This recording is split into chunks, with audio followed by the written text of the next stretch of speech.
Hello, everyone, and welcome to Planning Your U of T degree. My name is Jen Duggan, and I'm one of the academic advisors here in the Office of the Registrar at the University of Toronto, Mississauga. I'm really excited to welcome all of you from wherever you are all around the world. I'm also really excited to introduce some of my colleagues who are going to be helping us out throughout this presentation today, and we'll bring them up on the screen. Hi, everyone. Welcome. So first, we have Angel, who's one of our academic advisors. She's going to be helping us out in the chat. We also have Nagarish, who's also one of our academic advisors here at UTM, and she'll actually be presenting for you a little bit later on in the presentation. We're really lucky to have Lauren, who's going to also be able to answer questions for you regarding transfer credits, which is super exciting, and we're happy to have you, Lauren. And then last but not least, we have one of our outstanding peer leaders, Laura, who's also going to join the presentation a little bit later on. And we're so excited to have you all, and I promise their information is going to be outstanding. So why don't I say goodbye to you all temporarily, and we'll get started with the presentation. So first, we're going to acknowledge the land on which the University of Toronto operates. For thousands of years, it's been the traditional land of the Huron-Wendat, the Seneca, and the Mississaugas of the Credit. And today, this meeting place is still the home to many Indigenous people from all across Turtle Island. And we're truly grateful to have the opportunity to work, live, play, and learn on this land. So today, there's a lot of information that we're going to cover, but we're going to try and make sure that we give it to you in digestible little bites so that it makes sense. And don't worry, if you don't remember everything, you're going to be able to come back to this presentation or join any of the presentations that we have coming up so that you start to feel really comfortable in what it takes to be a student here at U of T and what your responsibilities are and how we're going to support you throughout this journey. So today we're going to cover everything from key important dates to understanding your degree requirements, customizing your degree, as well as next steps. So what are the next steps that you need to take in order to start with us in September? So let's start off with the dates.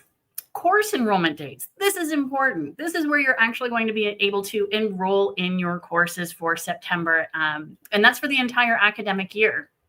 So if you're joining us as a first-year student, July 16th is going to be your start date. So that's when you're actually going to be able to go in and take any of the courses that are in your enrollment cart and put them into action so that you can start those classes starting in September. After you've enrolled in your classes, that's when you have to pay your tuition deposit. And the tuition deposit has a deadline, and that deadline is going to be August 12th. Now, if you are a student who perhaps is getting the Ontario Student Assistance Program financial assistance, you could actually defer your payment as well. If you are a student that has a large enough scholarship, you may be able to defer this initial payment as well until those funds actually come in. Keep your eye on your email, keep an eye on your Acorn account because you'll get more information about how to defer your first payment in those locations. Now, first day of classes, they start September 2nd. You may not have classes on September 2nd, but that's when we as the university actually open up all of our courses and we kick things off. One other thing that I want to point out is deadlines. There are an awful lot of deadlines, but one of the first deadlines that's going to come up for you is the deadline to add or drop F or first semester courses, or Y, which are year-long courses. And the deadline to do that is September 15th. By this time, you'll have actually sat in on at least one lecture, if not a tutorial or a lab, for most of your courses. And you'll have a really good idea of whether or not you want to stay in a course, whether you want to add a course, whether you want to swap a course out. So paying attention to deadlines are really important. And you're going to find all kinds of deadlines on our website, but the best place to know what those deadlines are, those deadlines are going to be located in the academic calendar, as well as in our important dates page, which we'll link to it a little bit later for you as well. So let's talk a little bit about earning your degree and what that takes. U of T offers 4 different degree types, and they're kind of divided into 2 different areas. So first and foremost, you have your degree requirements, and all students must complete this. And then you also have program requirements, and those are 2 very different things. But once you've combined all of those, then you're going to end up with a degree. And the types of degrees that we offer are an Honors Bachelor of Arts, an Honors Bachelor of Science, a Bachelor of Commerce degree, or a Bachelor of Business Administration. Going a little bit more into detail about the degree requirements that we have, it's important to note that all students have to complete a general set of requirements just in order to earn a U of T degree. And so this is going to include completing 20 credits, earning a cumulative grade point average, or what we call a CGPA, of 1.85 or more by graduation, and then other really basic requirements. So first and foremost, you have to have a program of study or a combination of programs of study. We tend to call these POSTs. Everything is an acronym here at U of T. But really, POST just stands for your program of study. Now, you do have to choose either a major, a double major, or a major and 2 minors. And one is not going to be more difficult than the other. It's simply how we divide up those 20 credits that you need to earn in order to get your U of T degree. Now, your specialist, your 2 majors, or your major and 2 minors are going to be based on programs that you really want to pursue.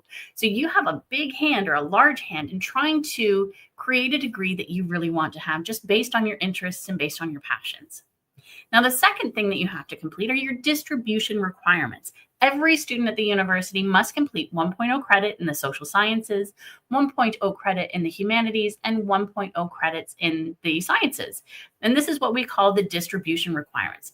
These requirements actually give you greater insight into other programming across the university as well. So have fun with it. Pick those courses that you really enjoy, because these credits are up to you to choose.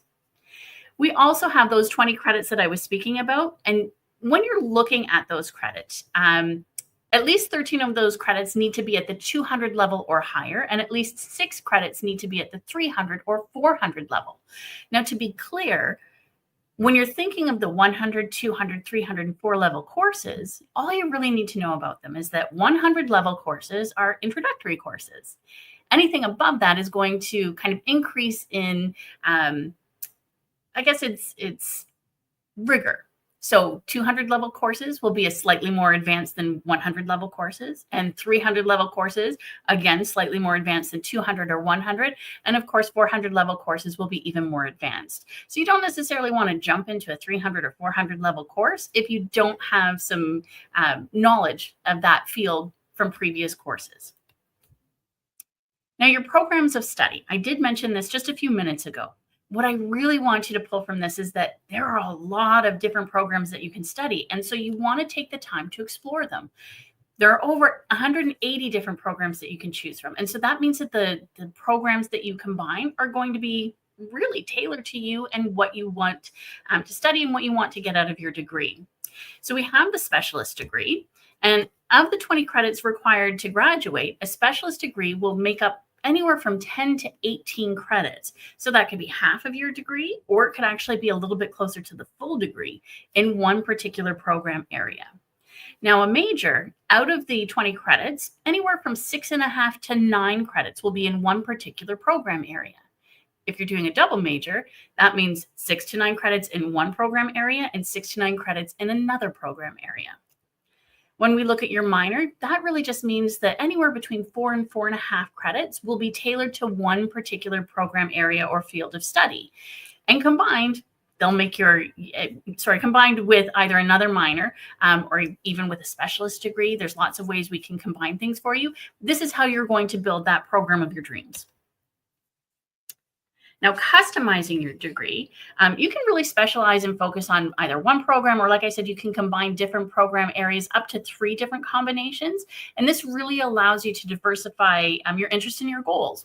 And we do have a little video that we want to show you, and I'll pass to it right now just to give you more information. How will my program combinations determine the type of degree I receive? It is important to remember that the program combination you choose will affect the type of degree you get when you graduate. To get a better understanding of how your program affects your degree type, let's look at 3 different students who have enrolled in different programs.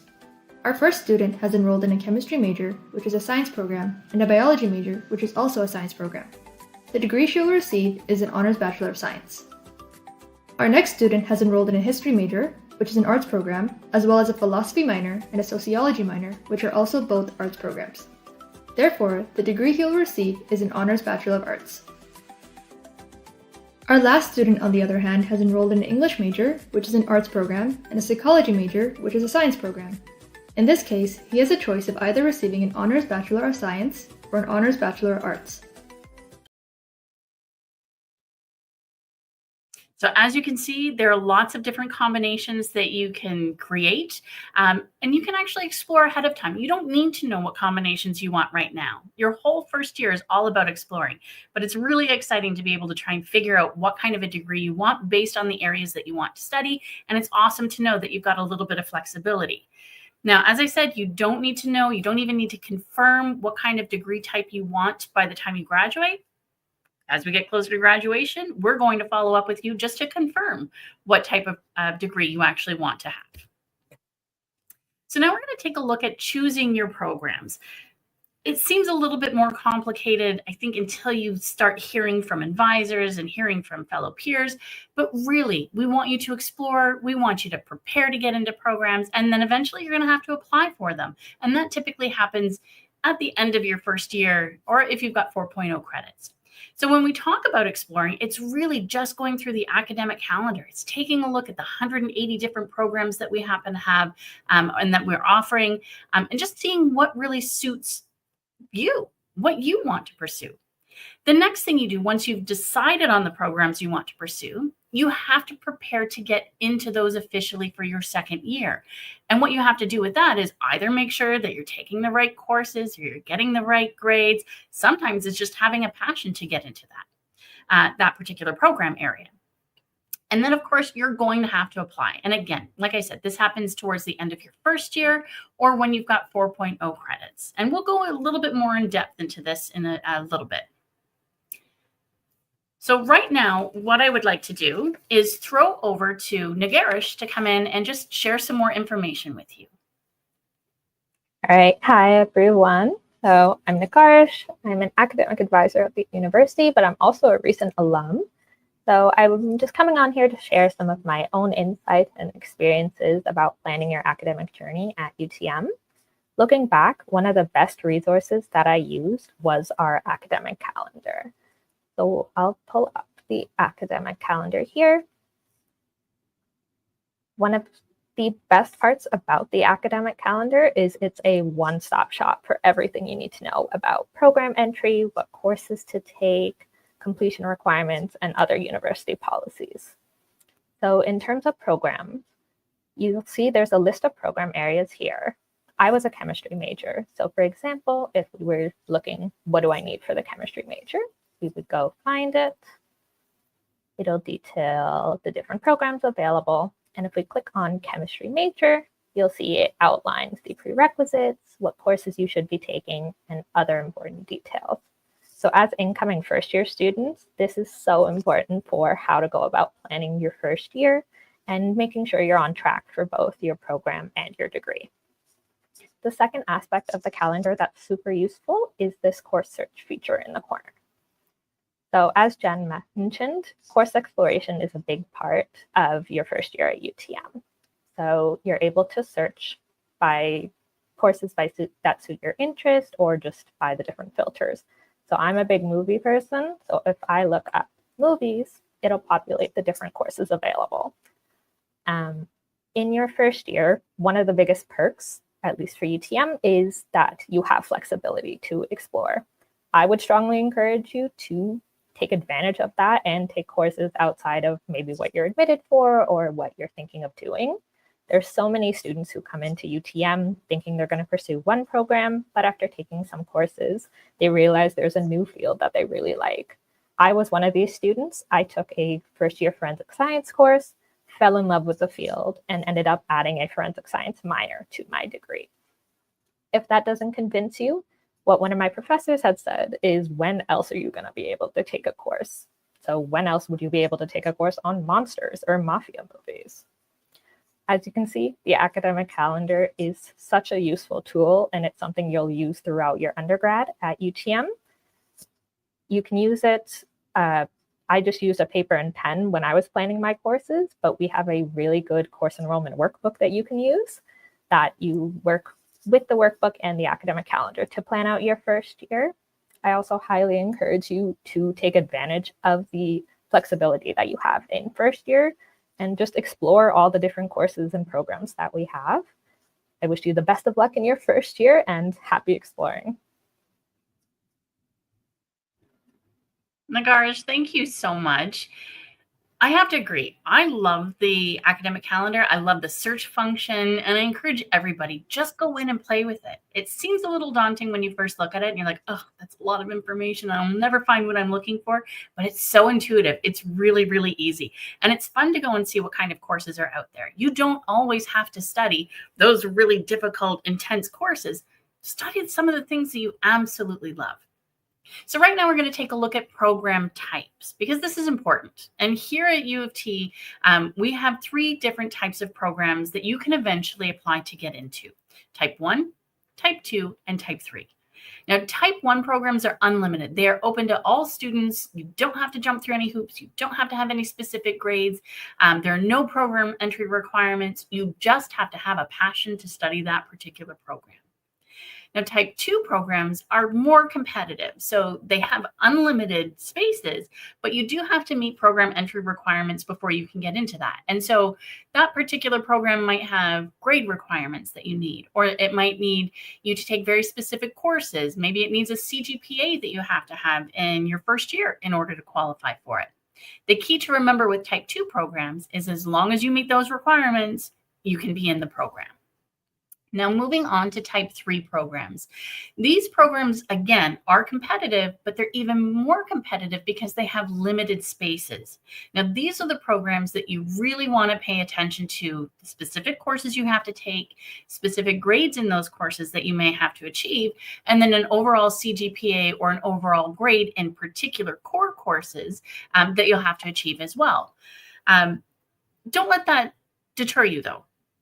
Make sure if there's a program that you want and it's a Type 3 program, you can work with your academic advisors, you can join us for drop-in sessions, you can speak to your program advisor to make sure that you're on track to meet the requirements to get into the Type 3 program of your dreams. So now we're going to take a look just at regular and deregulated fees. And this is important because some students are going to plan on getting into programs that don't have traditional fees. They're typically more expensive, and there's a good reason for it. For most students, though, you do have to pay your regular fees. So some UTM programs are going to follow the regular fee structure. And again, some are going to have those deregulated fees. Fees are typically charged for the regular fees based on the number of courses that you're taking. So if you take a part-time course load, you'll actually pay less than somebody that's taking a full-time course load, just in that particular period. Regular fee refund deadlines are outlined in the importance date page on our website as well, so nice and easy to find. Now, looking at your deregulated fees, tuition is set at a higher rate. Sometimes this is because the program has advanced technology that you're using. Maybe it's to offset the cost of bringing in some really outstanding professors from leadership roles around the world for you. Just know that at the end of the day, the deregulated fees that you're paying for a particular program mean that this program is aligned with other very similar programs at other institutions. So it's not really an anomaly. It's just a difference in the rate of pay that you have to pay, or sorry, the rate of fees that you have to pay for that particular program. You can learn more about this as well by going to studentaccounts.utoronto.ca. Now, this is just a list of some of the programs, or actually, I believe it's all of the programs that we have here. There might be a few more that are deregulated programs. So everything from bioinformatics, keep in mind, it will say specialist, major, and minor. So pay attention to that as well. Just see if there's a program that you're interested that might be deregulated. And if it is, then again, you can go and take a look at what deregulated fee costs might be for the program that you're getting into. Now, we're going to talk a little bit about applying to get into the programs of your dreams. Now, keep in mind, remember, this doesn't happen now. This is actually going to happen beginning usually in March. So March of 2026, there's round 1, and June of 2026, there will be a second round for a lot of students to get into, particularly or specifically Type 2 and Type 3 programs. When you're applying on Acorn, again, you can just remember that the Type 1 programs are available to everybody. So even if you didn't meet the requirements necessarily to get into a Type 2 or Type 3 program, you can still get into a Type 1 program and use it as a placeholder until you do meet the requirements to get into a Type 2 or Type 3 program. So Type 1 programs, as I mentioned, they are unlimited. There is open enrollment all year long. So you don't have to wait until March. You don't have to wait until June to get into them. They're available. So you can plug them in at your leisure. There is automatic approval for them. And again, there are no program entry requirements, but if you're passionate about it, go ahead and put that type 1 program in Acorn, or programs, depending on the combination that you want. Now, for type 2 and type 3 programs, applications open twice per year, as I mentioned. So they open the first time in March. The next time it will be in June. Round 1, you'll be invited to accept an invitation. That typically happens in mid-May. And for round 2, that typically would happen in September. So don't necessarily expect an automatic response for type 2 and type 3. It takes a little bit of time because the programs are going to go through all those applications, and that's okay. Now, this one here, make sure I'm at the right slide here. I think at this point, what I'm going to do is just take us through the registrarial pages that we have here and some more information for you. So the first thing that we want to talk about is really just food for thought, things that we want you to think over, right? Again, and we've said this multiple times. I know Nagarish mentioned it and I've mentioned it. We want you to take some time to explore UTM's programs and plan ahead. Are there specific courses that you're going to need to take? And you're going to find those courses located in the academic calendar. So just as Nagarish went through and she showed you how to find certain courses, you'll actually be able to search for your particular programs that you want to get into. And when you're there, you'll be able to see exactly what those first year courses are that you should be taking in order to qualify for that type 1, type 2, or type 3 program. You can plan ahead, write those courses down, and just keep them kind of in your enrollment cart in Acorn. So when it comes time to enroll in those courses, they're all ready for you. And I do encourage you to join any of our enrollment webinars that we're going to be hosting shortly. The second thing we want you to keep in mind is that it's okay to change your mind. First year is all about exploring your options, about trying new things, about finding new combinations of degree of programs to build a degree that you really want. So take that time. It's okay. I know, honestly, a lot of students and a lot of my friends when I was in university as well, they would start university with the goal of, I'm going to be a lawyer, I'm going to be a doctor.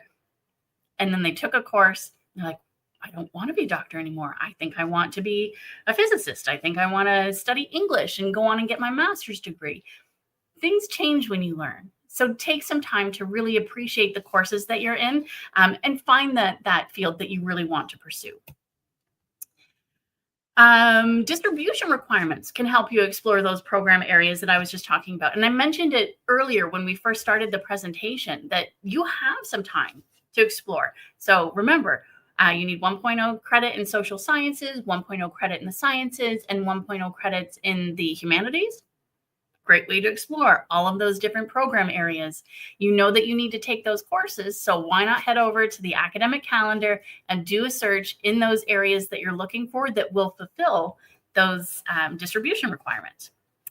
We also want you to know that we're here to help, and we want you to understand that we mean it. We are here to help. So you have the UTM 1 courses. These are fabulous introductory courses into university pedagogy and really understanding what it means to be a student. They're small classes, really engaging content, and fantastic professors and staff to support you. You also have the launch program. We in the office of the registrar are happy to help. I know a lot of students right now are sending us tickets saying, hey, I want a one-on-one appointment. But the truth is, we want you to come and engage in scenarios like this or drop-in sessions that we happen to have where we're going to be able to answer your questions here. We don't typically host one-on-one appointments for incoming students, but once you're here on campus, once you're studying with us, you can have those one-on-one appointments. And then also there's the Career Center. There's also the Robert Gillespie Academic Skills Center. There's so many resources that we have here to make sure that we help you navigate any possible barriers that might pop up in your education, and we help you avoid them. So we are happy to help, and we would 100% encourage you to come and reach out to us. Believe it or not, you are already on the road to graduation. I know you're just about to graduate from high school, but let's think a little bit further. You have access to many different resources to help you plan and manage your academic success. We already talked about the academic calendar and Degree Explorer. Combined, these two things are going to be two of the most important tools that you use as you progress throughout your degree here at UTM. So we want you to make sure that, you use these resources. Don't let them just kind of sit on the back shelf. We really do want you to be able to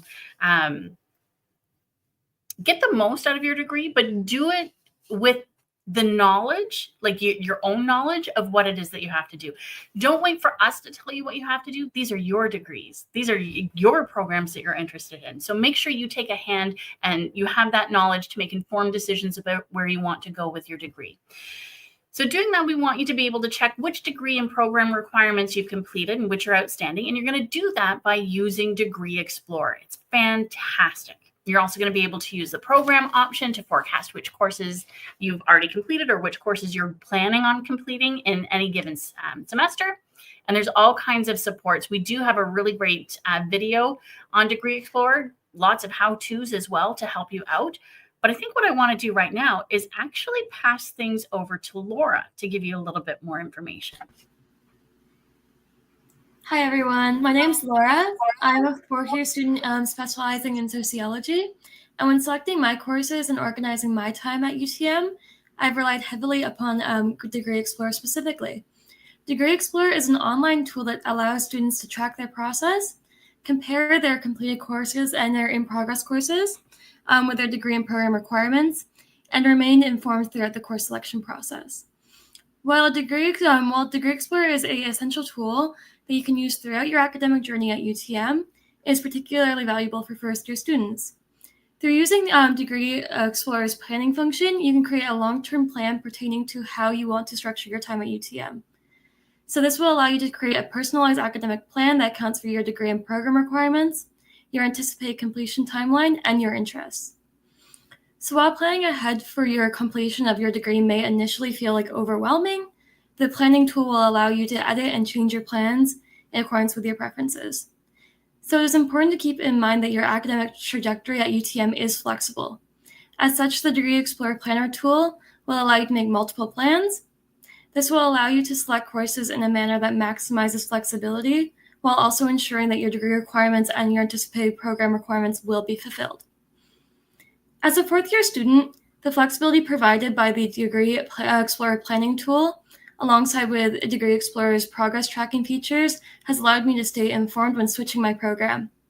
When I decided I wanted to switch from a sociology major to a sociology specialist, I was able to use the Degree Explorer Planning tool to map out my anticipated graduation date and ensure all of my program requirements would be met. So if you look at my screen, you can see an example. This student is enrolled in a philosophy minor, and so you can kind of like see how it pops up. It will say when that requirement is fulfilled or not completed yet. So I will also now present to you the planner function that I was referring to. Give me 1 second.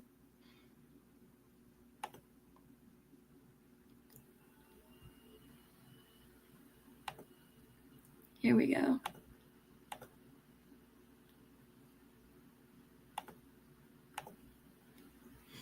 So if you look here, you can like put in your different courses that you plan on taking them and kind of like lay out when you plan on taking them. And so reflecting at my time at UTM has made me feel grateful for the flexibility and ability to explore different courses in my first year. For me, this meant completing my distribution requirements in my first year. Specifically, UTM students are required to take 1 credit in social science, 1 credit in science, and 1 credit in humanities. This requirement led me to take a wide variety of courses in my first year, and it ultimately allowed me to realize what program I was actually interested in pursuing. Another option is to attend a UTM 1 course that is offered to first-year students. So UTM 1 courses are first-year foundational courses that are tailored towards helping students develop academic skills and learning strategies. As such, you can be benefited in your transition to university-level expectations with a more familiar and small classroom environment. Yeah, I hope that helps. Laura, that was awesome. I have to agree. I love Degree Explorer, and I didn't have to use it for my undergrad, and I don't have to use it for my master's degree, but I love using it with students. And one of the things that I love the most about it is that you can create different potential schedules when you're in the planning tool. And I also love that it's such a quick snapshot of what you've already completed and what you still need to complete. And it gives you all kinds of resources and links so that you can pick those courses.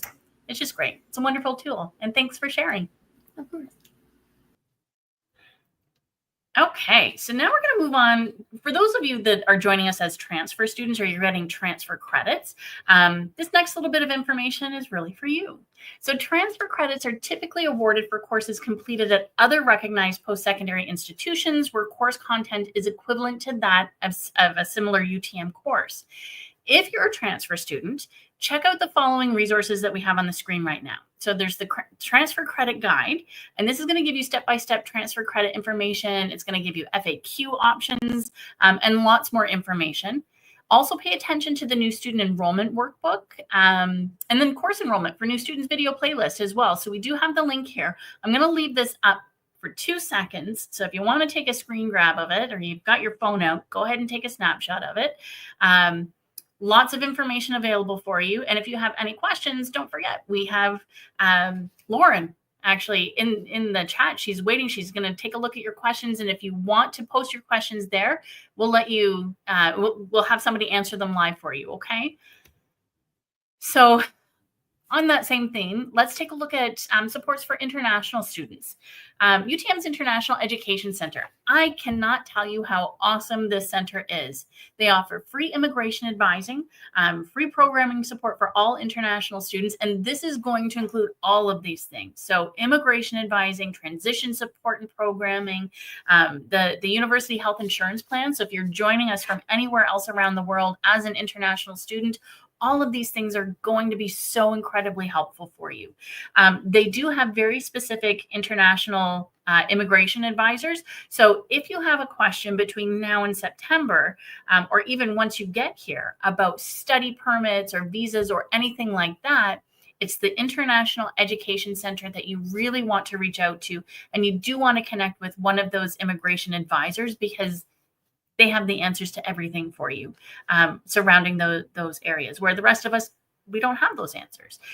If you don't know who to reach out to, let's say it's 2 months from now, and you're like, oh, I have a question about my visa.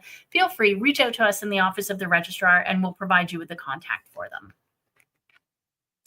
So let's go over a little bit of a review. Again, you're on track to graduation. So make sure you set your sights in the direction that you want to go, but leave lots of room to explore. It's all about exploration in your first year. We talked a little bit about degree and program requirements and how there's general degree requirements that every student needs to complete, including those distribution requirements. We talked about program requirements, and those are specific to the programs that you decide to choose to pursue. And they're all going to have completely different requirements. And so that's where the academic calendar comes in handy and your degree explorer comes in handy, because they'll help you keep on track and make sure you know what you've already completed and what you still need to complete in those program areas. As I mentioned, and I'm going to drive it home, explore everything. You've got tons of programs. Remember, 180 different programs to choose from, thousands of courses to choose from. So take the time to explore. You can specialize in either one program or up to 3 programs, right? The specialization, the double major, or the major and 2 minors. And don't be afraid to go out and try something completely different. It may just pay off for you, and it may actually change the entire trajectory of your academic career. And then use all the resources that we have for you. We have very specific resources that were designed for you in mind. We've put them in place because we want you to be able to thrive and to succeed and navigate any of those potential barriers coming up. So whether it's in person or online, there are so many different ways that you can connect with us and get the help that you need. And if you're not sure what to use, feel free. You can reach out to us. We're happy to point you in the right direction. I wasn't kidding when I said that we are all incredibly happy to help you. We want to help you. So all you have to do is ask. So what are your next steps? First and foremost, you're going to go to the academic calendar and you're going to take your time. Explore the site, understand how to use it, navigate it, get the most out of it. This is your first step. Seriously, take your time. It doesn't have to be a quick 2-minute thing. Make sure you sit down, maybe do it over lunch, or you can't sleep at night or something like that, and just sit and go through it and see what's available. Explore all of your program options. You can use the course enrollment workbook to help you guide you through some of the important questions, but we also have program plans that you can access. Again, the academic calendar can help you. We have a whole video library that you can go through to see what's available for you, and really just explore all of the options. And then finally, it's looking at those course options. This is where the academic calendar is going to be incredibly helpful. Nagar showed you how to do a search of different courses there, the same as you would different programs. So play around with it and see what there is, but also pay attention to the course requirements for the programs that you'd wish to pursue, because they're going to be outlined very explicitly. So if you're looking for, let's say you want to do accounting, if you go into the commerce page and you select accounting, it will tell you what your first year prerequisite courses are to get into it for second year. Play around with the system. You'll find it very easy. And again, if you have any questions, if you have any concerns about it, you can join any of our course enrollment webinars that are coming up, and we're happy to help. Now, finally, we do want you to connect with us, and there's lots of ways that you can do that. Again, all of these webinars are really great opportunities for you, but you can also find us online. utm.utoronto.ca/new students is a great resource for you. The registrar's office webpage is a great place for you. That's where you're going to find the important dates page on our website. You can always give us a call. You can always pop by if you're here in town. We're more than happy to help. So at this point, I want to say thank you so much for joining us, but don't go anywhere yet, because now we're going to open up the floor to questions. So I'm going to invite all of my colleagues back on screen, and we're going to see what kind of questions you've been asking in the chat, and we'll get you those answers.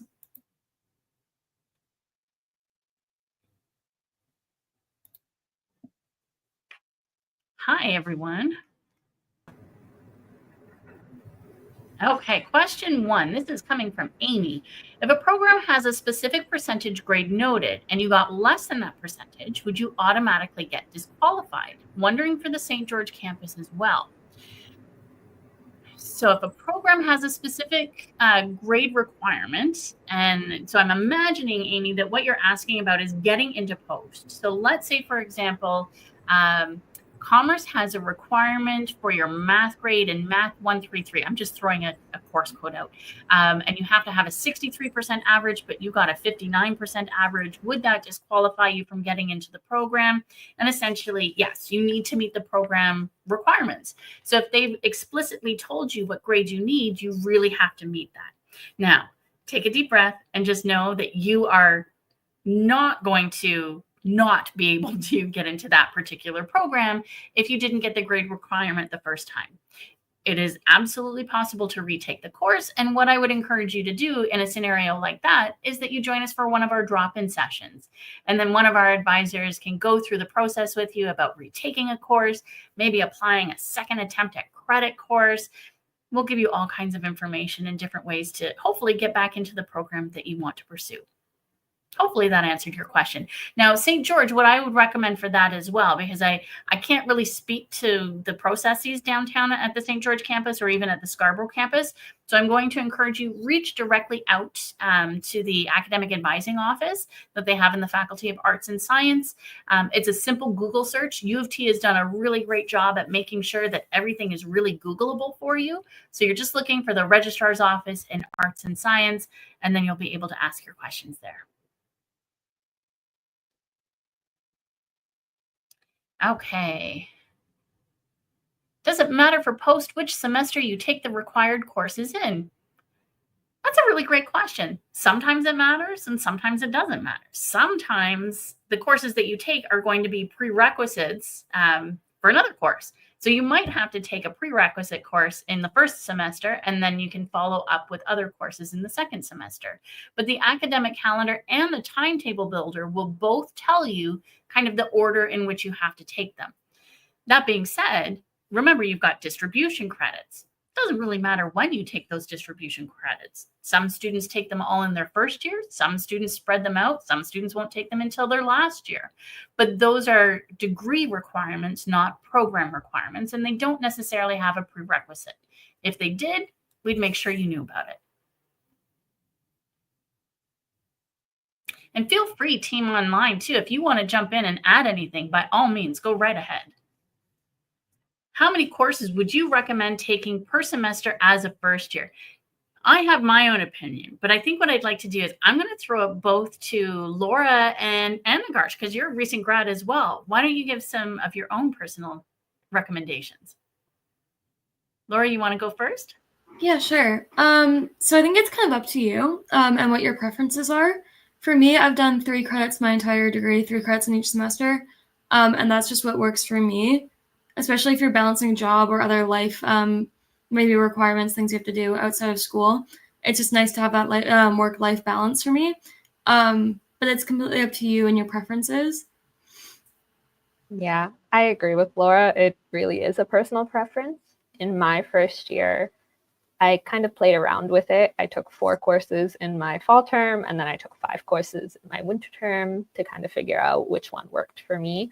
Personally, I liked having 4 courses as well because I was working and I had other commitments. But honestly, it's up to you. The only thing I'd be mindful of is if you're receiving government student funding or if you're an international student, sometimes there are per semester minimums in terms of how many credits to take. But other than that, it's up to you. Lauren, go for it. Can I pop in? Thank you. Again, I will also say it depends on your preference. That minimum requirement also applies to scholarships sometimes and housing. And I think I would say I always recommend starting with 5 because then it gives you that opportunity in those first few weeks before that last day to add or drop a course to test out more things. And then if from like the syllabi and the overview of the courses, you're like, no, you know what? I think I can, this term will go better if I do 4.5 credits for the whole year. So I'm sure we'll have lots of questions for credits and things, but it gives you the opportunity to just test out more and then settle back into what you're comfortable with before that add drop date and any financial implications. 100%. I echo that. And if you think back to the beginning of the presentation and I talked about the deadline to add or drop classes, you get to test it out. And if you don't want to take that class, you just drop it by the drop deadline and you'll get 100% of your feedback, the cost that you paid for that particular course. We'll have other sessions that can walk you through the process of dropping and adding courses as well. But thank you, everybody. That was fantastic. And great question, Mason. Does the 20 credit requirement mean that I can't take more than 20 credits? Angel, you're very quiet over there. Would you like to take this one on? Yeah. I highlighted it actually because I thought it would be better to answer this during the session. So technically speaking, you definitely can take more than the 20 credits. That's totally fine. The only thing is be mindful that you can complete all of your degree and program requirements within the 20 credit time frame. So if your plan, let's say hypothetically, is to graduate within the 4 years, I'm sure all of the advisors here can agree. We get this question a lot. There's always a lot of concern about, can I graduate in 4 years? I don't want to graduate in a longer time frame. So if your goal is to graduate within the 4 years, just be mindful that if you do 5 credits per year, and that could be split based on, similar to the last question, based on your preference, maybe you decide to try 4 credits to start. Maybe then you do really great and you decide to pick up another credit over the summer to make up the 5 ahead of the next year. You can do that. But my advice also is to use this time and think about what programs you'd like to pursue. The longer it takes you to actually finalize programs, that will also delay your degree. And it might result in you needing to take more than 20 credits because you've taken this time to take all of these other courses and kind of plan that way.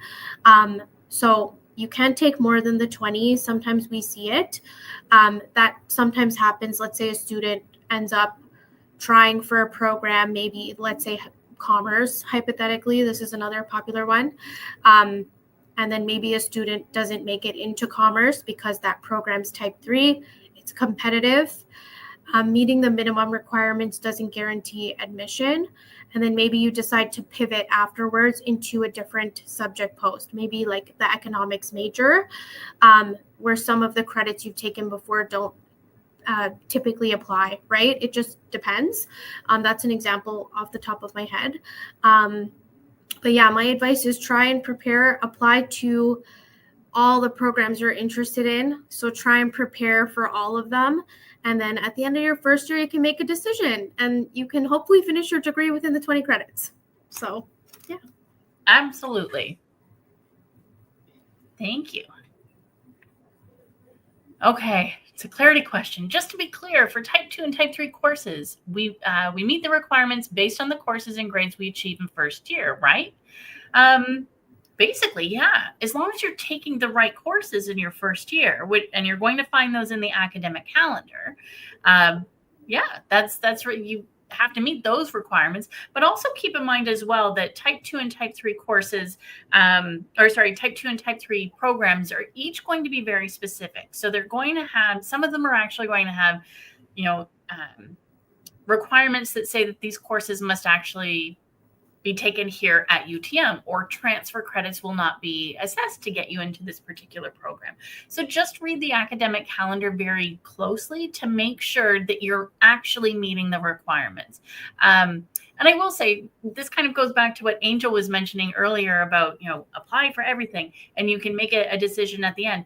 Some students aren't going to meet the requirements to get into Type 2 or Type 3 programs. But it doesn't mean you can't necessarily get into those programs in a subsequent year. So keep that in mind. Meet with an academic advisor if that's the situation that you find yourself in, because we've got recourse and we've got some really great advice for you.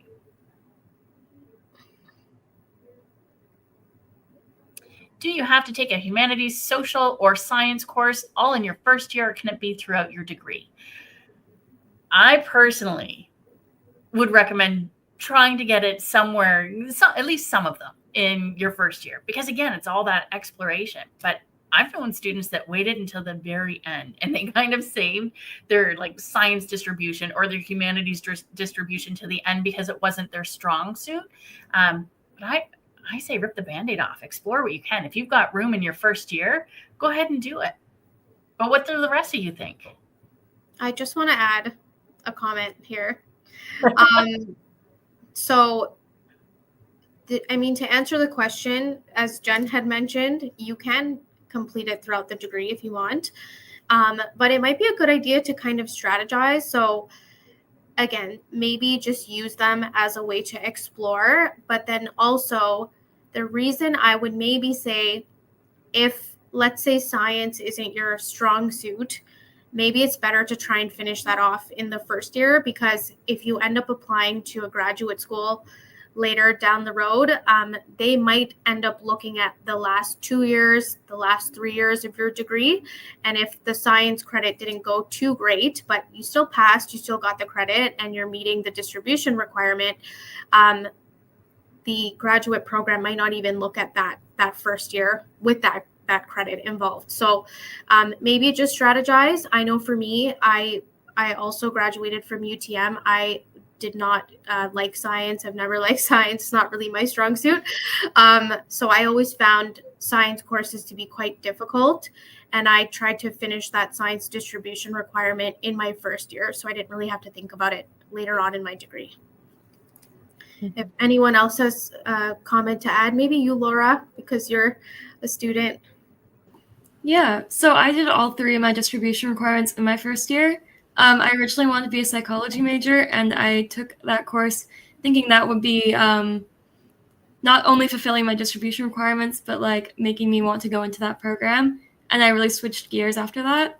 So I think it's a really good chance to explore, as Jen was discussing as well. Exploration. It's so important. Anyone else want to contribute? I will agree. I did all of mine in my first year, and then I think I finished it off in the summer. And I think, especially with the summer session, I think if you wanted to test out, if you want to take courses in the summer, doing distribution in the summer is a way to take courses towards your degree without sort of having the weight of the fall winter. And also, Angel and Jen both mentioned, you don't want to end up in fourth year and then realize, oh, got to complete these credits, completely forgot about them. Or you can do that strategically and leave it to your fourth year. It's all up to you. I'll add too that your programs might actually fulfill your distribution requirements for you. So I graduated with an honors Bachelor of Science degree from UTM with a double major in anthropology, which is social science, a science in psychology, and a minor in Italian, which was humanities. So you might just cover all your bases with all of your programs that you explore and combine together. That's awesome. And that's a perfect example of the way you can build your degree based on the things that you love to study. Thank you. Okay, I've received 5.0 transfer credits. Since I have 2 years standing due to my transfer credits, does that mean that I must complete all year 2 course requirements before declaring the program? This one's for you, Lauren. It's for me and the advisors, but no, not necessarily. You don't have to do year 2 courses. You can take your year 1 prerequisites, like maybe you have a specific requirement for a program that you want to enter into and you had never taken any applicable courses or you weren't granted a transfer credit for those particular courses. By all means, enroll in that first year required course because that is what's going to be necessary for you to declare your program of study. At the same time, if you have second year transfer credits or first year transfer credits coming over, you may be eligible to take a second or third year course if you meet the prerequisites for it. So think of your transfer credits less in a chronological sense and more in like a ladder sense. So even though, chronologically or with your credit count, so not chronologically, but with your credit count, you're a second year student, you may be still taking first year courses or you may be taking third year courses. It really depends on those particular credits. Anyone have anything else to add? Yeah, I do just want to mention as well, when you, first start working through the course enrollment workbook, that's a great resource that we've put together. It's similar to having an advisor sit with you and plan your courses, if not maybe even better, because you can take the time and really go over it. But as you work through the workbook and you become more familiar with this process and you're planning your programs, even if you're an upper year transfer student, you'll want to look at the requirements in the calendar and be mindful of what the department is looking for. So some departments, they might say if you have a transfer credit, let's say for Math 132, we're assigning that transfer credit a grade of 63, hypothetically, and you might realize upon looking at the program entry requirements that a 63 is just a minimum and maybe you need a higher grade in order to be competitive for that program. So you might decide at that point, well, though I have a transfer credit, I might decide to actually take this at UTM because I want to get a higher grade to be competitive for the program.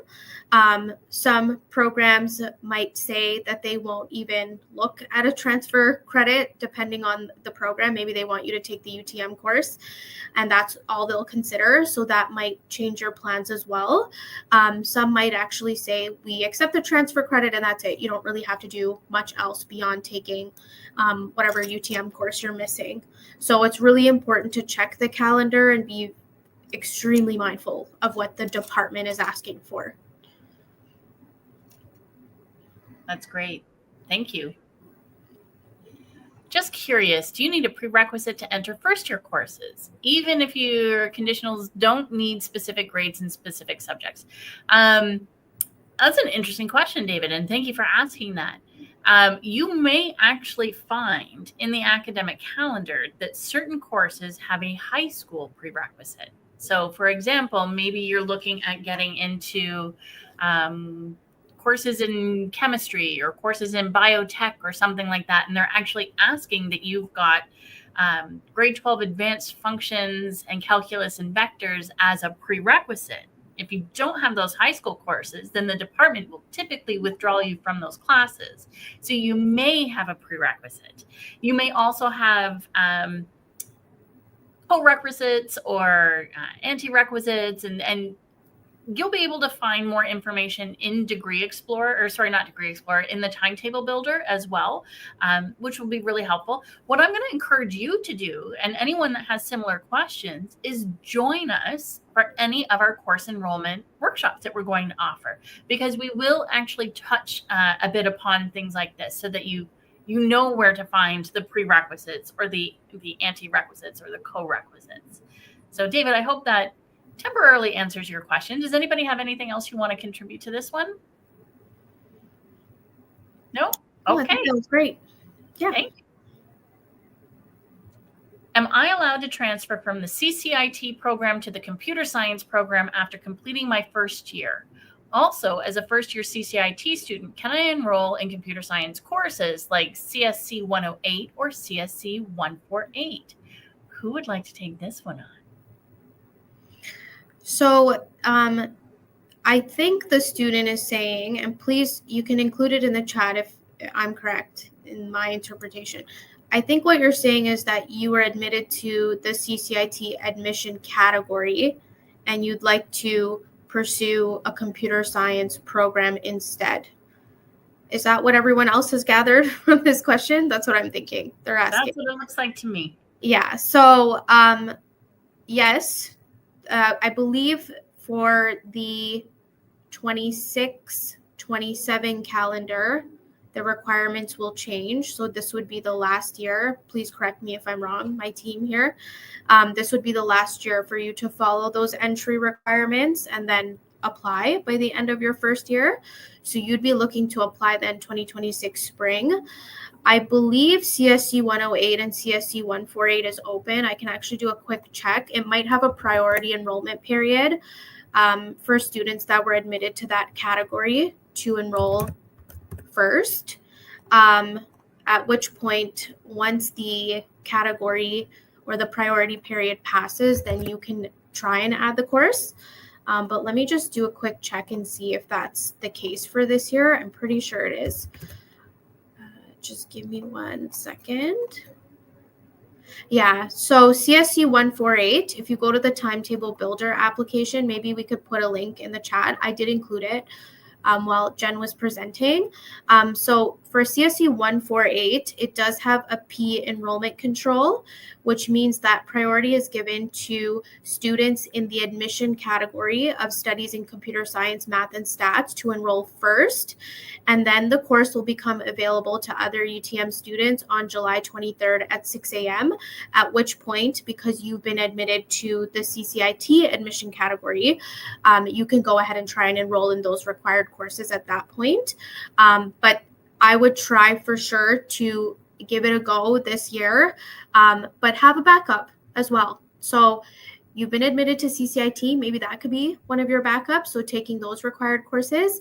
And then from there, having maybe backups at the type 1, type 2 levels as well. Maybe you could try for the computer science minor if the specialist or the major doesn't work, and then pair that with another major or another minor. Do you have anything to add? I just want to say that you touched on having that backup plan, and backup plans are not bad. Backup plans are incredibly helpful because it means that you've done the exploration part of everything, and you have plans in place just in case one plan falls through, even if temporarily. So thanks for touching on that.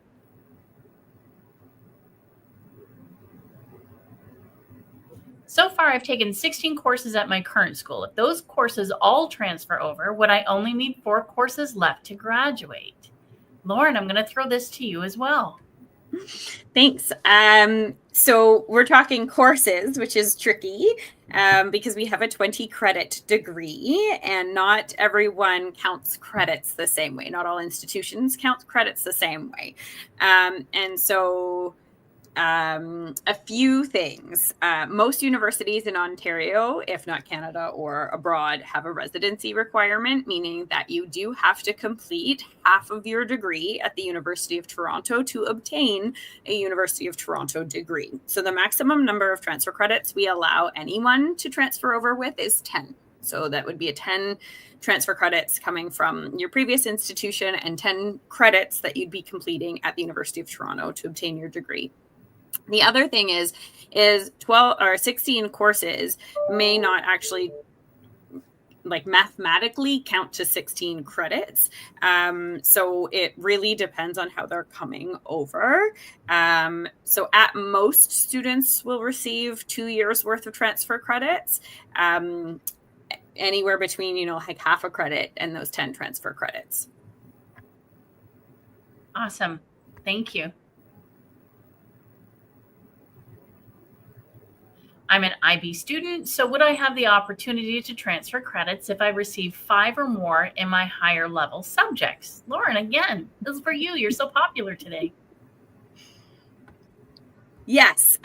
So if you receive the IB transfer credits, we do those automatically. We'll get your IB results the first full week of July. We know that there's a lot of changes with those IB scores. So we don't actually start clearing conditions or importing them into our systems until the week after. So just note that.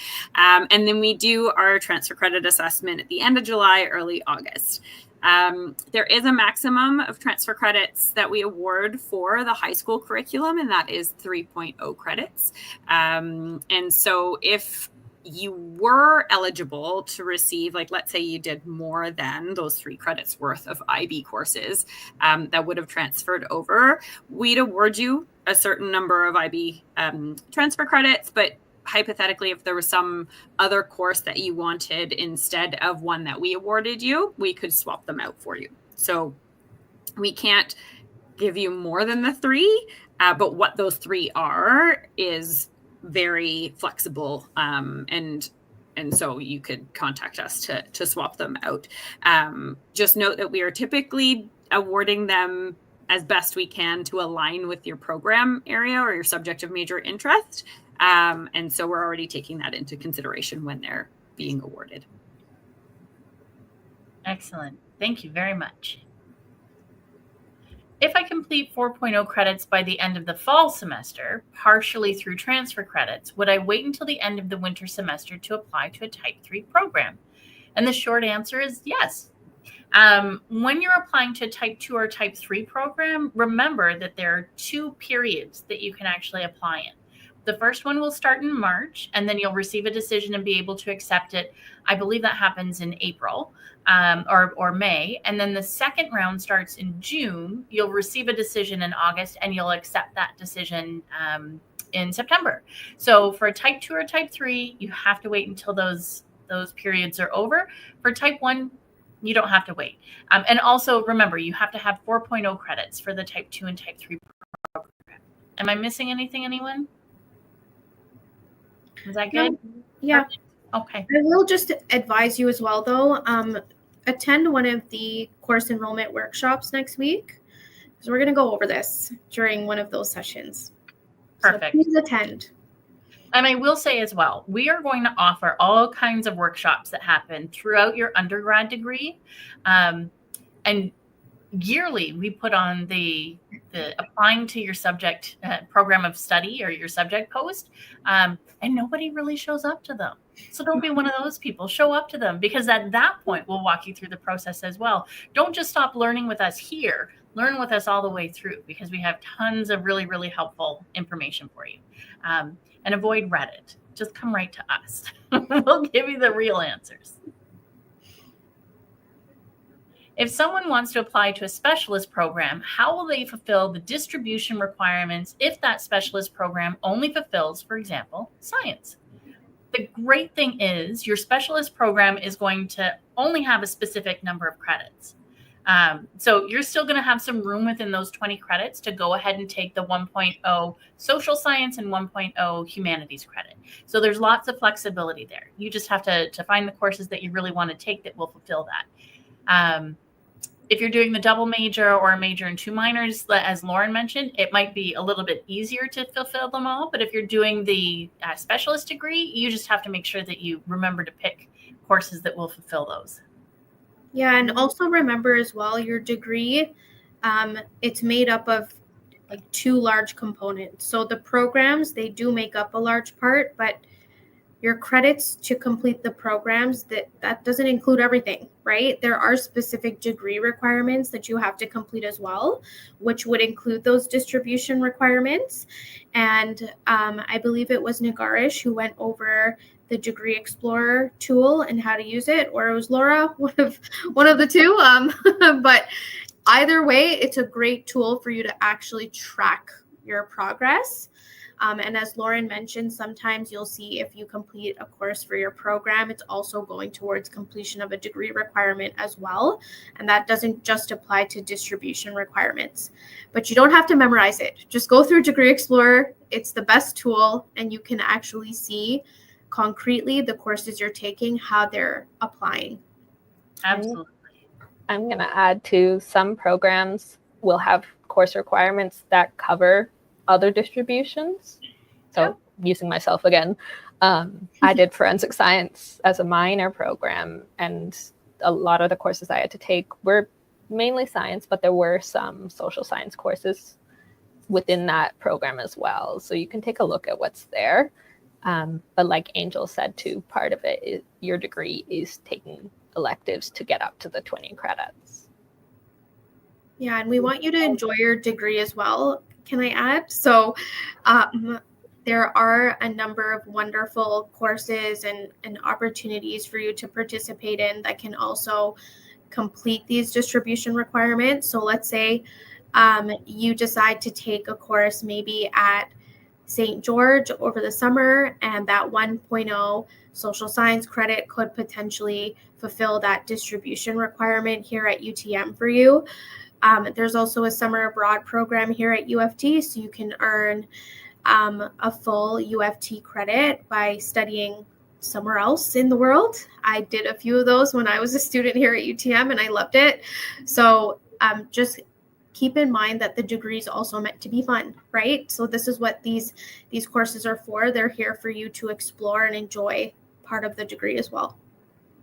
And I think this is also where a lot of that exploration and not being afraid to try new things. Lauren, I vaguely recall years ago you saying that in your first year you took an intro to acting course. No, that wasn't you. Somebody did it in the recruitment office. And for me, I'm like, that's the perfect way to get some of those distribution requirements. Just take the course that you are interested in, and there you go. It's fantastic. Yeah, and you're a multifaceted person, right? You have more than one interest. So yes, you might be enrolled in this specialist program. Maybe it's going to help as the stepping stone into your career, into your graduate program, whatever the next step is for you outside of your undergraduate degree. But you're also human, and you have so many wonderful interests as well. And there's different ways that you can tap into that here and complete those requirements too. Absolutely. Thank you, everybody. If a course has a lecture, practical, and tutorial, do I have to apply to all of them for that specific course? Who would like to take this question? Short answer, yes. Yes. So if a course has a lecture, practical, tutorial, you want to enroll in one of each. Some courses are just lecture, tutorial. Some might be lecture, practical. Whatever is part of the course, you want to enroll in one of each section. Yeah, it's really important to pay attention to what those requirements are. And you'll see them in when you're looking in the timetable builder specifically. It will tell you the course code, and then it will tell you when the lectures and when the tutorials are. So make sure you pay attention to that. It happens every year where, students are like, well, the tutorial didn't fit in with my schedule because I wanted to take another lecture. But without that tutorial, you're not actually completing the course. So then we have to go back and try and help you fix things. So just be proactive and pay attention to what those requirements are first. Can I add a few things? Yeah. For those folks who don't know what a lecture or tutorial practical are, a lecture is typically like a larger classroom where your professor is speaking kind of at you, but with you and having that larger scale conversation. A tutorial is a lot smaller, where you'll have teaching assistants Folks, there's a lot more discourse and discussion, and a practical is where you're doing your hands-on work. And so those two smaller areas are also things you don't want to not attend, because they're easily part of your grade, and oftentimes just requires you to kind of show up and be part of the conversation for participation marks or whatnot. So that could be the difference between an A and a B, or a 4.0 and a 3.0 GPA. So you don't want to give up those grades and miss out on those opportunities. Absolutely. And the discussions that happen too, really handy. It's also where you're going to meet your friend group. These are the students that are in the same program, going through the same thing, or they're taking the same course. Build your friend group. Have fun here at university. And all your friends are going to be in your classes. So go to them.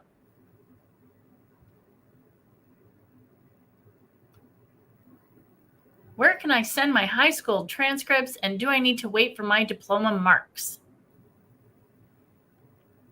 Lauren, I'm going to pass this one back off to you. Yeah, I was trying to find my unmute button. So our favorite term at U of T is it depends. So where you send your final transcript or how you send it to us depends where you're coming from.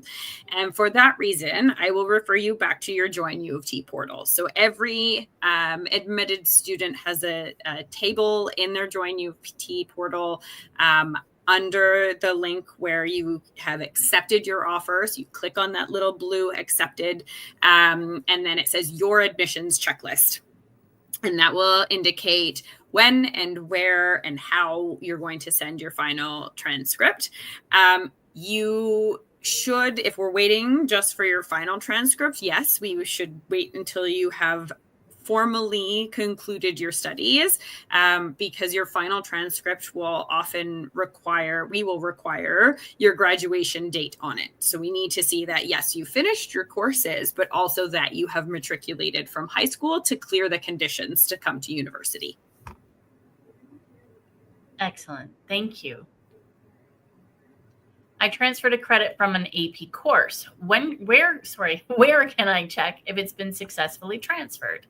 Back to me. That we will send you an email. So July, August, depending on the system, that when we get those things. But we will send you an email to note that those transfer credits have been applied to your academic record.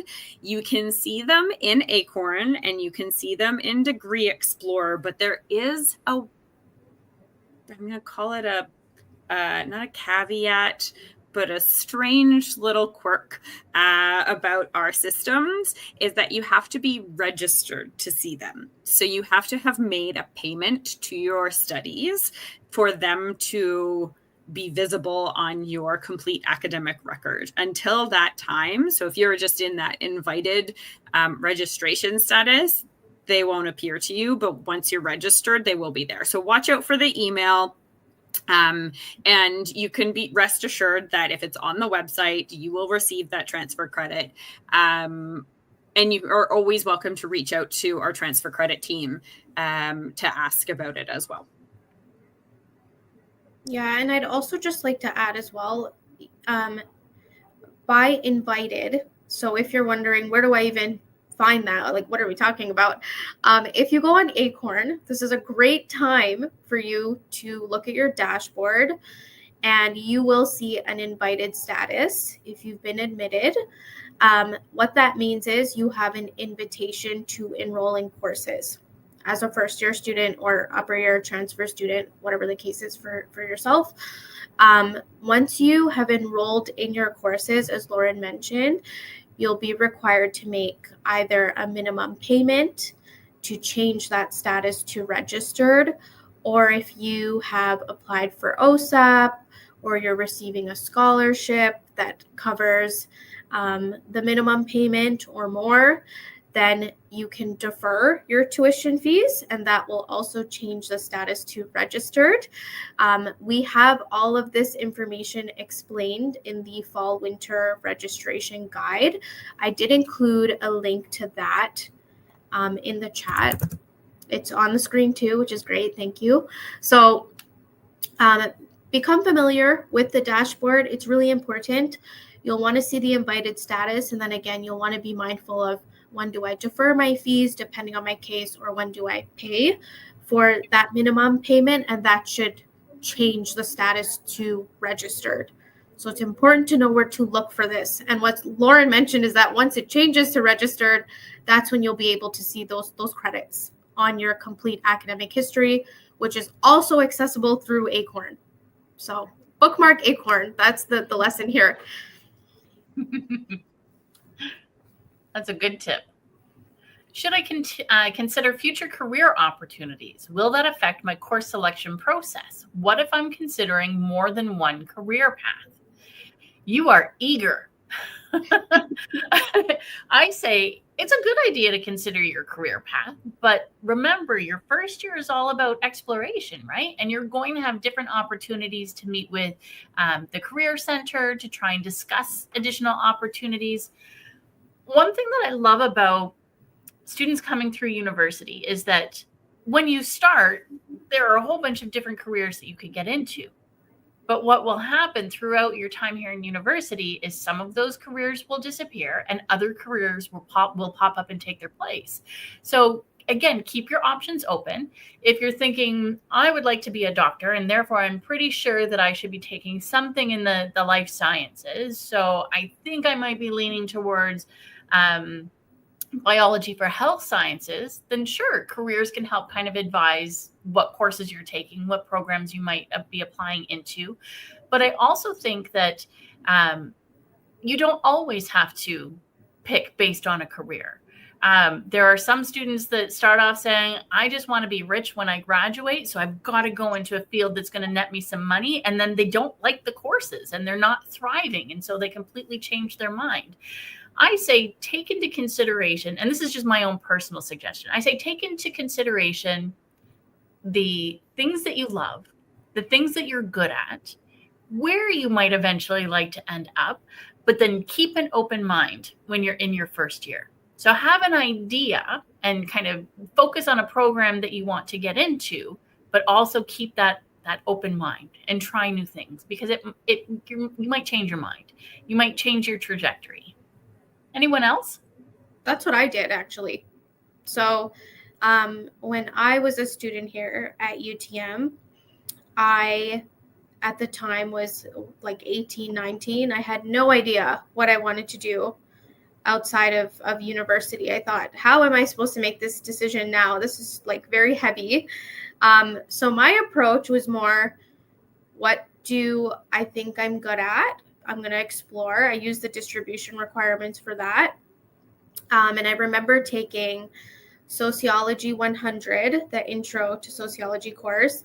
And I found out of all of my classes, I was the most inspired in that one. Like, I just couldn't get enough of it. I thought, this is so amazing. I love learning about this. And I ended up doing a double major in sociology and criminology, all because I was interested. I thought, if I like this and I can do well in this, I might be able to make a career out of this, right? So I kind of worked backwards. And I ended up marketing my sociology more so when I graduated. And so I think it really depends, again, back on that human element here. You are human. Just think about your interest. That could be a program for you. If you know kind of at the back of your mind, like maybe potentially law school could be something I'm interested in, that's okay. You can maybe start doing the research, thinking of, well, does law school require a certain background, or can I pursue my interests? What do they favor more when they look at an application? Just to kind of keep the option open for yourself, but then being open to the fact that maybe the programs I pursue now could turn into a career for me later. And the Career Center, as Jen mentioned, they can really help clarify what careers could be open for you depending on the programs you pursue. But I feel like this is also a great time to mention too that your program is not also a direct entry into career either, right? Employers look for a lot of different things too. So this could be helpful when thinking of those backup plans for programs. Like if you, let's say, don't get into the computer science specialist, that might not mean that you can never work in computer science again, right? It's okay. You can talk to the Career Center about what are the skills that I need to gather in order to kind of tap into this career. And maybe that can involve an alternative plan. So you can still get to where you need to go at the end of the day. Absolutely. Absolutely. Thank you. Can you please elaborate on how deregulated program fees work? I do not really understand the examples given on the website. That's a good question, Emma. So back at the beginning of the presentation, when we started talking about deregulated fees, there are two types of fees. The majority of the programs are going to be regular fees. So you pay your tuition based on the number of courses that you're completing throughout the academic year. So that's really how it works. Deregulated fees, though. The fees for deregulated programs, and we went over that list. So they include things like CCIT and commerce and management, and computer science. And there's quite a few more that are deregulated. With those programs, the fees are actually aligned with programs that are very similar across the board for other universities across Canada. It may even, I don't know, Lauren, if you know, if we're also comparing to other universities that are equal status, so American and UK universities for the fees. But just know that deregulated fees are on par with the fees that other institutions are charging for very similar programs. And you may also, with those deregulated fees, be paying for either the technology that you're using, which is very expensive, and so there's an increased tuition fee for that. It could be that we're paying to get some incredibly top-notch, world-class instructors that are coming in to teach you as well. So how we spend the money is really based on making sure that the content is what you need it to be. But it's no different than basically any other program at an equal level at other institutions, at least here in Canada. I don't know if that gives you more information. What I would suggest is if you are considering going into a program with deregulated fees, maybe take a look online. I know that we do have example invoices of what a deregulated fee might be, and you would see the same invoice show up in your Acorn account once you've enrolled in courses, but that should give you a good example. Hopefully we can put that in the chat so that you can access that, Emma. Anyone else want to add to this? Yeah, I do just want to mention, so I'm including two links in the chat here. One is for deregulated program fees. Emma, I think this is the link that probably caused the confusion. And then also, as Jen mentioned, we have a web page which we have fee schedules published to. So you could see for a specific session how much the deregulated fee would be. But just keep in mind, if you are planning on potentially being admitted to a deregulated program by the end of your first year, by the time you get in and accept, the fee schedule could potentially change, right? So just keep that in mind too. But in terms of the structure as well, so one of the examples we can use here is, I believe, the management major. Please correct me if I'm wrong to my advising team here. But students, if they pursue the management major, they're paying the deregulated fee, which on the ground, what that means is you would be paying a program fee for this particular program, even if you combined it with another major, but you'd be getting, let's say, an honors Bachelor of Arts at the end of it because you're pursuing the management major. Now, let's say you decided to pursue the management specialist, you would be eligible at that point for, I believe, the BBA degree. I'm going off the top of my head. I'm pretty sure that's correct. So with the BBA degree, now you might be thinking, well, if I'm paying deregulated fees either or, maybe I should just go for the specialist instead and end up with a BBA. So that's one way to think of the deregulated fee and if it's worth it for you. But in terms of the way that it's structured, regulated programs, you're billed, as Jen mentioned, for each course that you take. So if you take 4 credits, you're billed for each of those courses. But if you're enrolled in a deregulated program, you are paying a flat program fee depending on the number of credits. And if you are taking less than that number of credits, that threshold, then they'll bill you the course fees. And that's explained on that program selection guide link that I included. So just keep that in mind. Just think of if it's worth like paying the money too for a deregulated program, because that's something that you should factor in as well. Like, of course, tuition is prominent. It's there for most of us. So you do want to think about if it's something you can afford and if it's actually worth that investment. Yeah, exactly. Good points. Thank you. Do we have to make a payment even before enrolling in our courses on July 16th? No, you actually, well, I guess it does depend. It does depend if you have a deposit, an admission deposit, correct, Lauren? The admission deposits should have been paid by now. Residence has their so there was an admission, so like a residence application deposit that was due, I believe, June 9th, and that was $350. There is a $1,650, I think, confirm with Student Housing and Residence Life the amount, but typically they have a formal fee that is due in and around that time. So it could be that fee, but there's no academic fee at this point that's associated with your course enrollment. You would only pay that August, by mid-August, when you know what your tuition is. Exactly. Yeah.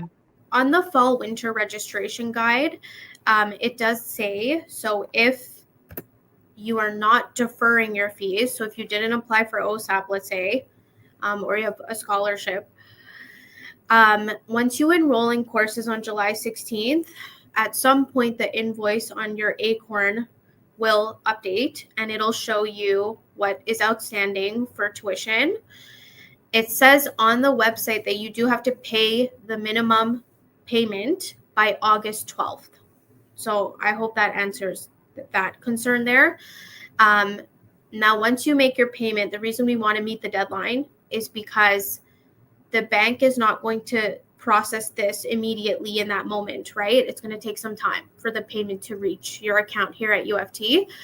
And we want to give it that time that it needs, so that way we can change your status to registered ahead of that deadline. So just keep that in mind. I'm looking for the registration deadline here on our website. I'm not 100% sure what it is. Oh, it says August 26th is the financial cancellation date, which means August 25th would be your registration deadline. So you do want to make sure that you meet the payment deadline, as well as the deferral deadlines, and those are all published to that registration guide. But no, you're not required to pay before your enrollment date. You won't know what to pay unless you enroll.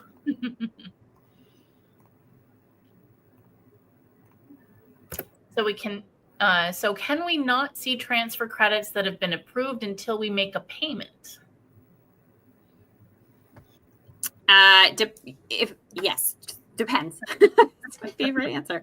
If they are the high school transfer credits, that's correct. Unfortunately, the system won't show you those until you're registered. The nice thing is that we process them at the end of July, early August. So the likelihood of you not seeing them for a length of time, that's not likely. So you'll probably receive the email that you've been given those transfer credit assessment equivalencies, and then maybe a few days later you'll either defer or pay your fees and you'll have access to them.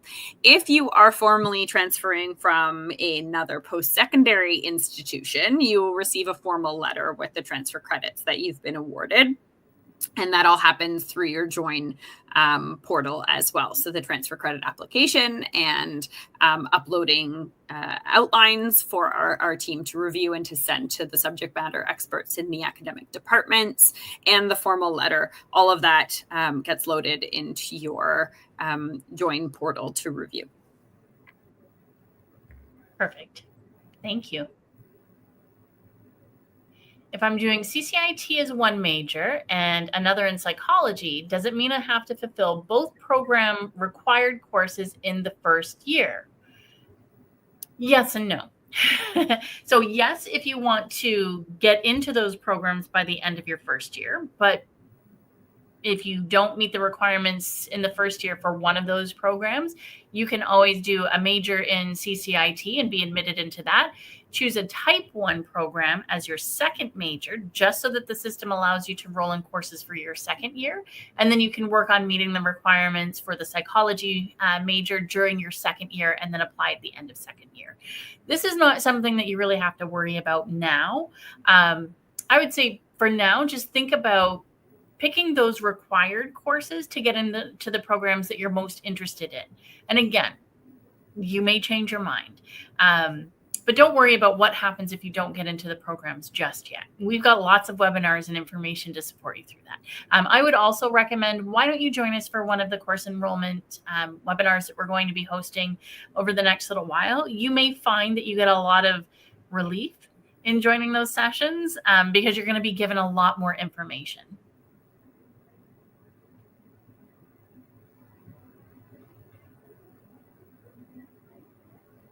Are there any online programs or courses?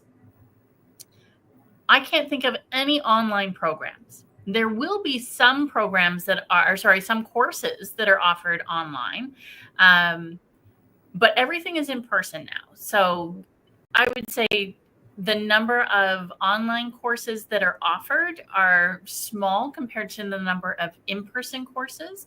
There are some that are kind of hybrid courses. So you may be able to do coursework online, but you may have to come in to complete exams and things like that, or you have to be online with a professor at a very specific time.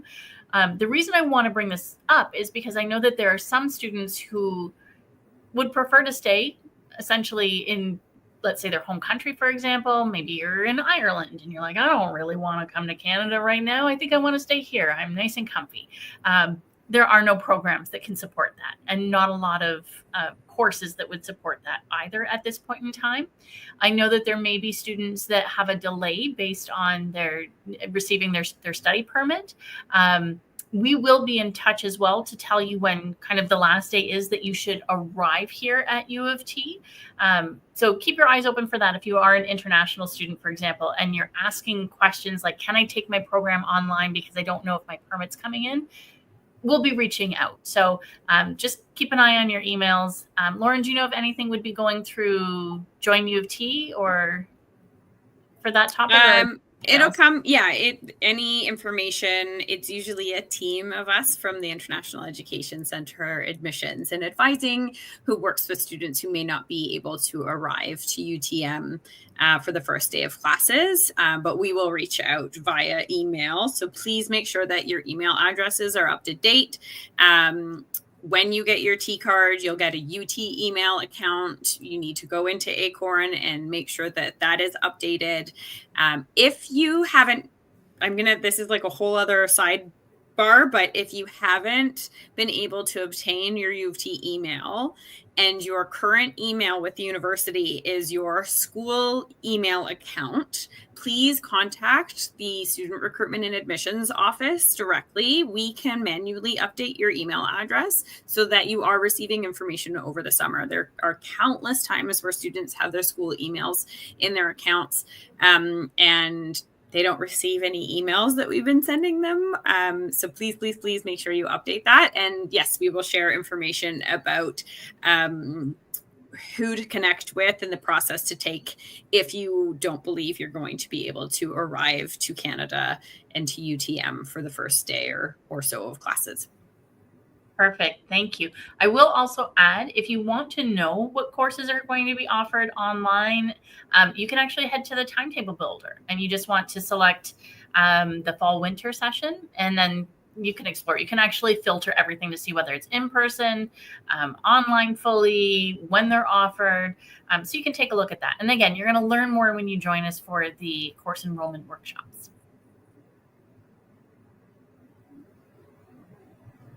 How flexible is it to drop courses and enroll in different courses before midterms? Laura, you've been really quiet over there. I haven't thrown much to you. Do you want to answer this one? Yeah, sure. So you can drop courses and get your full feedback depending on the important dates website. So just keep an eye on that going up to when you're thinking about dropping a course. Make sure you look at that to see how much of a refund you will receive. Absolutely. There are usually multiple deadlines when it comes to dropping your courses. We give you multiple chances to drop these courses, and we entice you with getting a refund, at least a partial refund, if you drop the courses by the required deadline. Sometimes life happens and you can't drop it, and then we've got further recourse for you. But I do want to stress, it's up to you as students to pay attention to your grades enough that you recognize whether you're in trouble in a course or not. If you do look like the ship is going sideways and you might not be passing that course, you want to try and drop it by one of those drop deadlines. As I mentioned earlier, the first add drop deadline for your full year courses or your first semester courses will be September 15th. And you'll already have had a chance to sit in the class, perhaps hand in a couple of assignments, small assignments, nothing major in the first couple of weeks, but to really get a feel and see whether you like that class or not. So dropping it by those deadlines is really, really important, because you don't want to end up with a failure sitting on your transcript.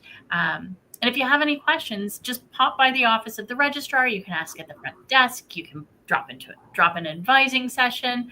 We're happy to get you back on track and make sure that you know when those deadlines are.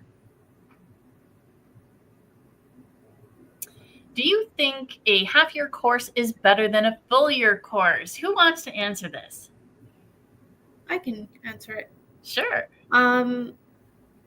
So in my opinion, there is no one is better than the other. We can't even compare them, really.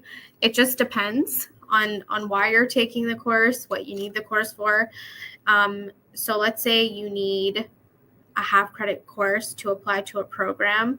Then depending on your goal, of course, it would be a priority for you to take that half credit course, and that might quote unquote make it better for your goals at that point. For like the psychology major, you need Psych 100. That is a full year course. So in that case, you'll want to prepare to take that course between September to April, the full fall winter session. But I definitely wouldn't use the word better, because not one is better than the other per se, and you can get to your 20 credits with half credit courses and a combination of full credit courses. You just want to think about, why am I taking these courses, right? So why am I paying for these? What do I need them for? Is it for a distribution requirement?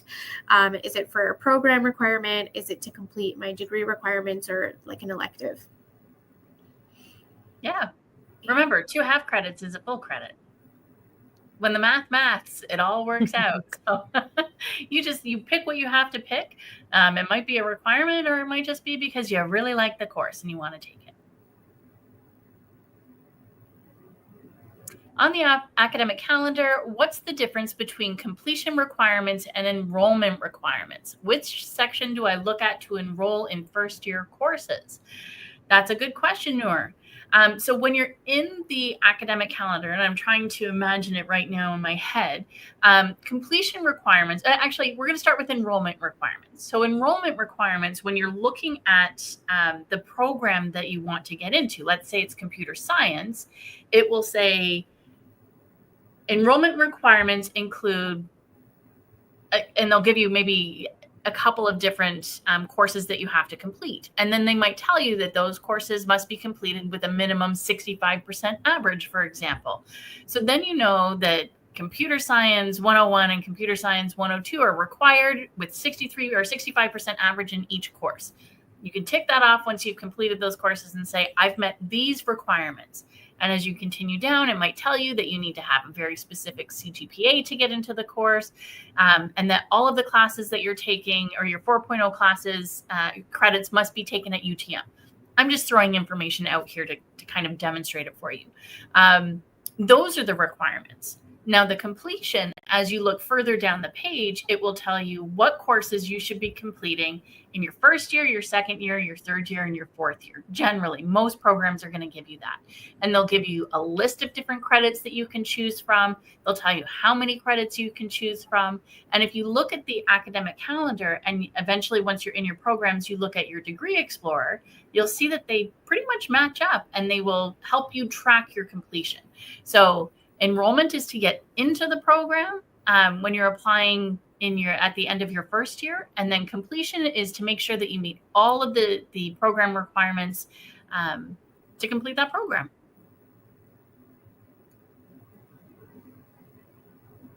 How many courses can I take in the summer? Oh, students are so keen to get out of university really quickly, and you haven't even started yet. Look at you. I would say don't be in a rush to graduate too soon. You guys, you individuals are all going to be working for decades, maybe 40, 50 years. Don't be in a rush to go and get a job. Enjoy your time in university. 4 years is great. 3 years is pushing it. If you are eager to take more courses in the summer, let's say you decide I'm not taking 5 courses per semester, I'm going to take 4 courses per semester, and then I'm going to take some summer courses. The maximum number of credits that you can get in the summertime is 2.0 credits. So that really just means that you're looking at, probably 4 courses or 3 courses if you have a year-long course that's in there. Again, don't worry too much about that. You can't even pick courses for the summer at this point. So start getting into first and second semester, see how you're doing. If summer courses pop up and you really want to take them, you can enroll in them. There is a little caveat to that as well. We do recommend that students, we have something called a grade, essentially it's a grade requirement. It's to keep you in good academic standing.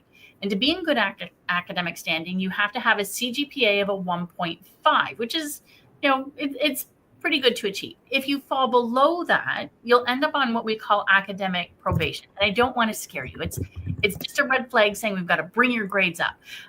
But if that happens, we're going to recommend that you don't take any summer school. And a lot of students are like, oh, but I didn't do so well in my first year. I have to take summer school and bring my grade up. And we actually recommend you don't do that because summer school is condensed and you actually have a much more difficult time getting really high grades to bring yourself up. So don't necessarily worry about summer school just yet. Wait and see how things pan out in your first year. And then I believe it's in March that we open up the summer courses, and you'll be able to see what courses are available, and you'll have a really good idea of where you stand with your academic average. And that's something that we're happy to help you out with. And you can come into a drop-in session, join a one-on-one advising appointment, join any of the webinars that we'll have. But just know, if things are going great, maximum 2.0 credits. I'm an international transfer student, so do I need to submit a transfer credit application or does it happen automatically? Lauren. If you are transferring from an international college or university, you do have to submit the transfer credit application.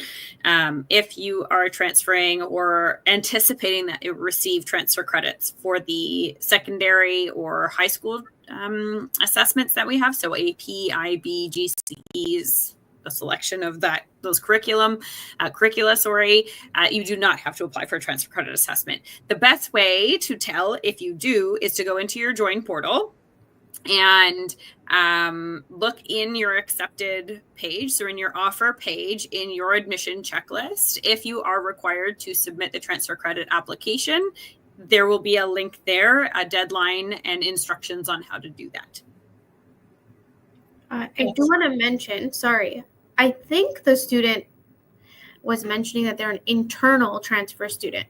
So would this answer be different? They're from Scarborough or Yes, Village, and they're coming to UTM. Great point, Angel. If you are an internal transfer student, it also depends on which faculty or division you're transferring from. So if you are coming from the University of Toronto Scarborough campus, the Faculty of Arts and Science downtown on St. George, or the Faculty of Landscape Architecture and Design, the Daniels faculty downtown. You do not have to do a transfer credit application. Those will be your credits that you've previously completed at those divisions will be retained automatically to your academic record at UTM. So they're actually not transfer credits. They are retained credits. Both the credit and the grade get retained. If you are coming from engineering, music, kinesiology, I'm missing one, I think. No, that's all of them. Then you have to do a transfer credit application because they are very different types of programming that you're doing in those faculties, and not necessarily always applicable to an arts and science undergraduate degree. So we assess those one by one. Great, thank you. How do you get into the co-op or internship program? What are the requirements? Anyone here have experience with the co-ops? Not particularly, but what's nice about, I believe it's UTM CIP you're referring to, the requirements for those are outlined in the academic calendar, so you just want to follow along with those requirements. Correct me if I'm wrong to the team. I believe if there are additional questions about the actual co-op, it would go to the experiential education unit, right? Absolutely. Yeah. So first step, again, please make sure that you work through the course enrollment workbook that we have on our website. This is just the basic information for you to understand what your degree is made up of. And then from there, next week, after the long weekend, we do have 3 course enrollment workshops that we're running. So Wednesday, Thursday, Friday, we're running those. And they are split based off of what you're interested in going into. So sciences, arts, business. And from there, once you become more comfortable with the content, you can go ahead, look at the academic calendar, and you can see what the UTM CIP entry requirements are. And you'll just want to follow those and make sure that you meet them. In some cases, you might have to exceed them as well, I guess, just depending on if it's a type 2 or type 3 program. That's great. Ava asks, if I decide to apply to a specialist program, would it be after second year since I need 8.0 credits? Also, would I apply to a major program first and then drop it later on? This is a fabulous question, and I will say that it's not applicable to all programs. There are a handful of programs that require you to have 8.0 credits before you can actually apply to get into that. I think one of the psychology programs, Neuroscience. There you go, neuroscience requires the 8.0. What you could do is, and probably what you should do, is once you've got 4.0 credits, just put a temporary program in place. So since you're planning on staying in the psychology realm, you could probably apply to get into psychology as long as you meet the entry requirements. If you don't want to do that, once you have 4.0 credits, you can apply to any sort of placeholder program, like type 1 programs. And then once you have the 8.0 credits for neuroscience, for example, then you can actually go through the application process to get in. Things change year to year. So, just know that right now you're waiting for 8.0 credits to get into a program like neuroscience. And I'm not sure, sorry, Ava, what program you're planning on getting into. But remember, if you're on track to complete 4.0 credits, you still have to have a combination of programs in there. So either a specialist, a double major, or a major and 2 minors. And that's really just telling our enrollment system that you're able to enroll in courses for your second year. So type 1 combination is fine. You can pick 2, type 1 majors, for example, or if you wanted to, you can put psychology or any other program at the type 2 level that you qualify for. And then, once you meet the requirements for the 8.0 credit program, then you can apply when the period pops up, typically in March or in June.